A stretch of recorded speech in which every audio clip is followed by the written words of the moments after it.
Meu nome é Eduardo Ramos. Tenho 38 anos e trabalho como vigilante noturno há quase 12. Já fiz turno em condomínio de luxo, hospital público, obra abandonada, mas nada se compara ao que aconteceu naquela fábrica. A fábrica ficava numa área industrial afastada da cidade. Durante o dia era barulhenta, cheia de máquinas, funcionários, caminhões entrando e saindo. À noite, virava um deserto. Meu turno começava às 19 horas e terminava às 7 horas da manhã. Eu ficava completamente sozinho. Só eu e as câmeras. A sala de monitoramento ficava no segundo andar administrativo. Dali, eu conseguia ver praticamente tudo: pátio externo, corredores, estoque, área de máquinas. Na primeira semana, tudo normal. Ronda às 21, ronda à meia-noite, ronda às 3. O mais difícil era o silêncio. Galpão vazio tem um tipo de silêncio diferente. Parece que o som não ecoa, ele morre no ar. Na segunda semana começaram pequenos detalhes, coisas fáceis de ignorar. A câmera 12, que mostrava o corredor do estoque antigo, começou a apresentar falhas leves, pequenos borrões, sombras que atravessavam o fundo da imagem.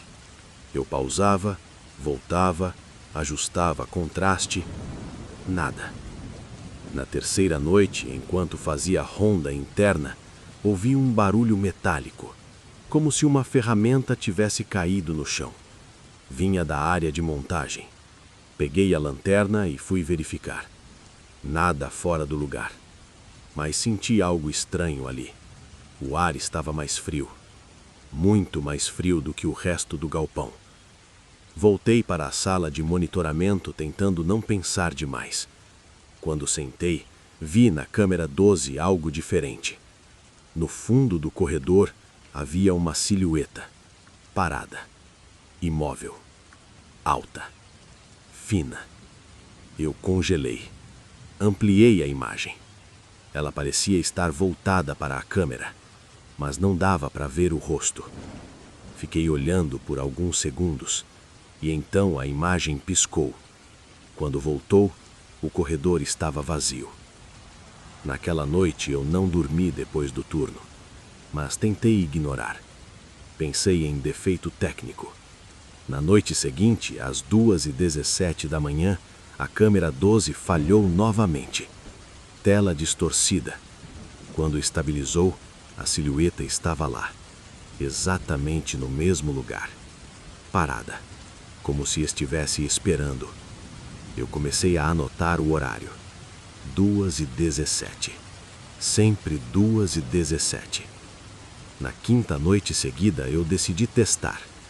Fiquei olhando fixamente para a tela às 2h15. 2h16. Nada. 2h17. A imagem piscou e a silhueta apareceu.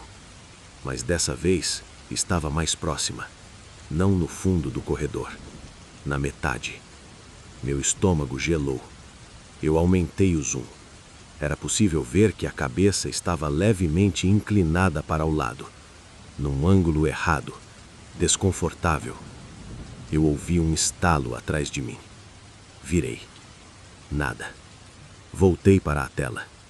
Ela estava ainda mais próxima, como se tivesse avançado 2 ou 3 metros em segundos. Eu ouvi algo no corredor real. Passos. Lentos. Arrastados. Eu saí da sala. Desci as escadas com a lanterna na mão. O corredor estava vazio, mas o ar estava mais frio ali. Frio que fazia a pele arrepiar. Voltei para a sala. Quando sentei, todas as câmeras começaram a falhar. Uma por uma. Tela preta. Tela preta. Tela preta. Só a 12 continuava ligada. E agora a silhueta estava a poucos metros da lente. Eu conseguia ver detalhes. Não havia rosto. Era como um espaço vazio onde deveria haver traços. A cabeça inclinada, o corpo parado. Eu ouvi a porta da sala ranger, devagar, como se alguém tivesse tocado nela. Eu virei na hora. A porta estava fechada, mas ouvi claramente 3 batidas, secas, na madeira. Voltei o olhar para a tela. A câmera 12 mostrava algo que me gelou. A sala de monitoramento. A minha sala. E uma silhueta parada atrás da minha cadeira. Eu virei imediatamente. Não havia ninguém ali. Quando olhei de volta para as telas, todas estavam desligadas, inclusive a 12. Fiquei parado por alguns segundos. O silêncio era absoluto. Respirei fundo. Liguei o sistema novamente. As câmeras voltaram. Corredor vazio, sala vazia. Mas às 2h17 da noite seguinte, a imagem voltou. Só que dessa vez, ela não estava no corredor. Estava no pátio externo, na câmera 3, muito mais próxima da entrada do prédio administrativo, como se tivesse saído do estoque. Eu não esperei. Peguei minhas coisas e fui embora antes do turno acabar. Pedi transferência na semana seguinte. Antes de sair definitivamente, conversei com um operador antigo da fábrica. Ele ficou em silêncio quando mencionei a câmera 12. Depois disse: "Foi ali que um funcionário morreu esmagado numa máquina. Turno da madrugada. Dizem que ele ficou preso sozinho por horas antes de encontrarem o corpo." Eu perguntei o horário. Ele respondeu: "Descobriram ele às 2h20 da manhã." Eu nunca mais voltei lá. Mas o que mais me incomoda é que às vezes, quando faço plantão em outro lugar e olho para um corredor vazio nas câmeras, eu tenho a impressão de que algo está parado no fundo, esperando o relógio marcar 2h17 e dar um passo.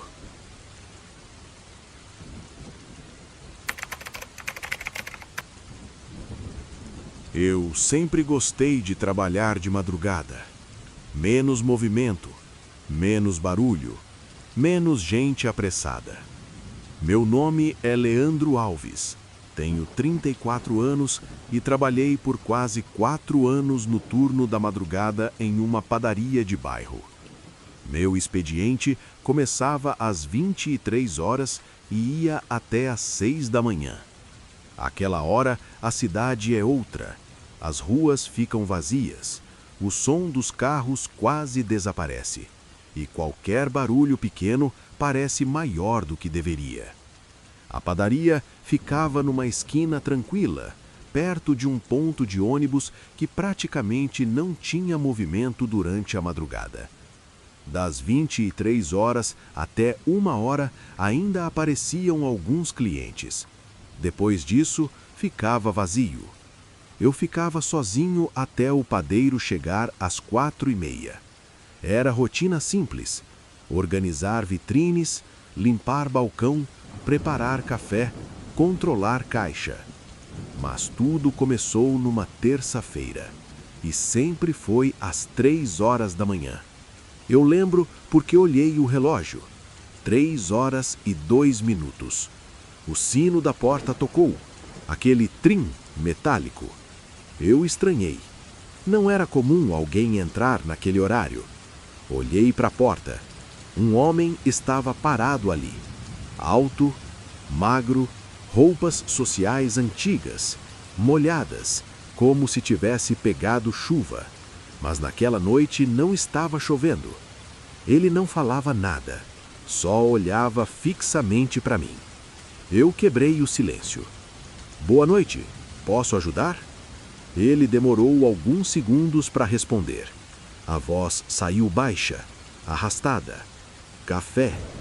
Eu servi. Ele pagou em dinheiro, notas antigas, amassadas. Sentou na mesa do canto e ficou ali, imóvel. Não tomava o café, não mexia, não piscava. Fiquei desconfortável, mas deixei.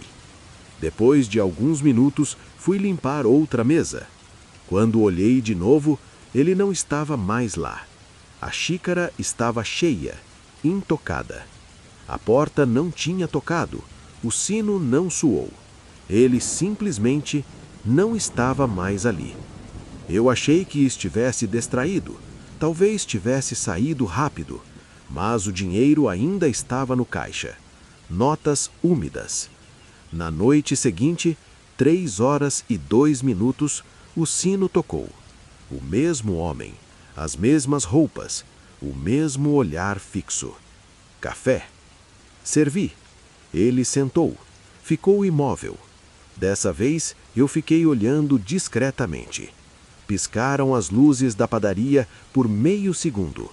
Quando a energia estabilizou, ele estava mais perto do balcão, sem ter se levantado. Eu congelei.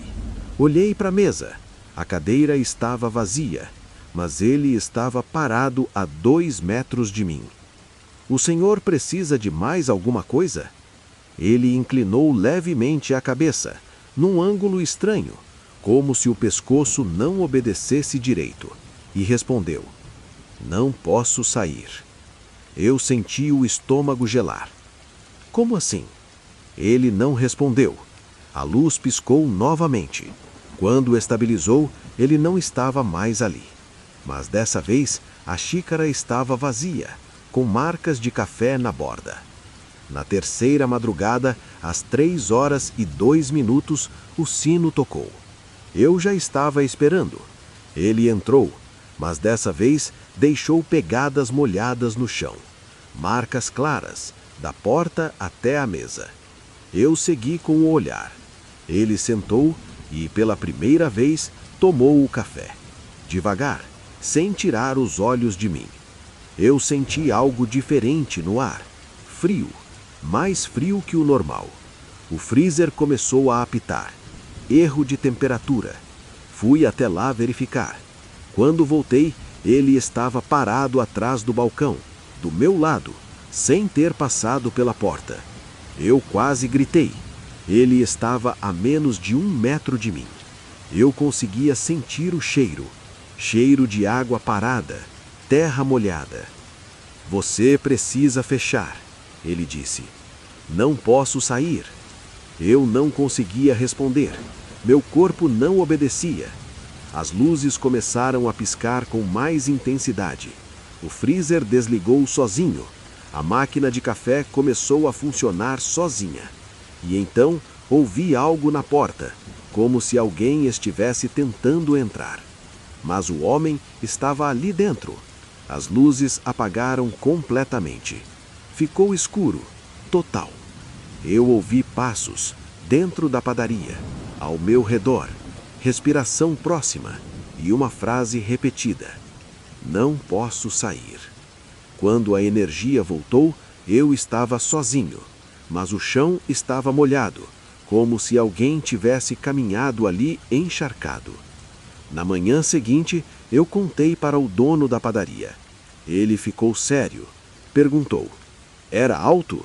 Terno antigo?" Eu confirmei. Ele ficou em silêncio por alguns segundos. Depois disse que anos atrás, um homem morreu atropelado naquela esquina. Era cliente antigo. Tinha o hábito de tomar café às 3h da manhã antes de pegar o ônibus. Foi atingido exatamente em frente à padaria, às 3h05. Eu pedi demissão 2 semanas depois. Mas o pior é que mesmo longe dali, às vezes eu acordo às 3h02, com a sensação de que alguém está parado na porta do meu quarto, esperando eu servir café. E toda vez que o relógio marca 3h02, eu lembro do que ele disse: "Não posso sair."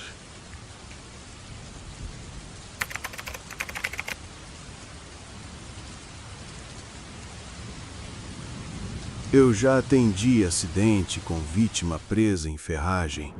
Já fiz reanimação em criança. Já vi coisa que muita gente não aguentaria ver.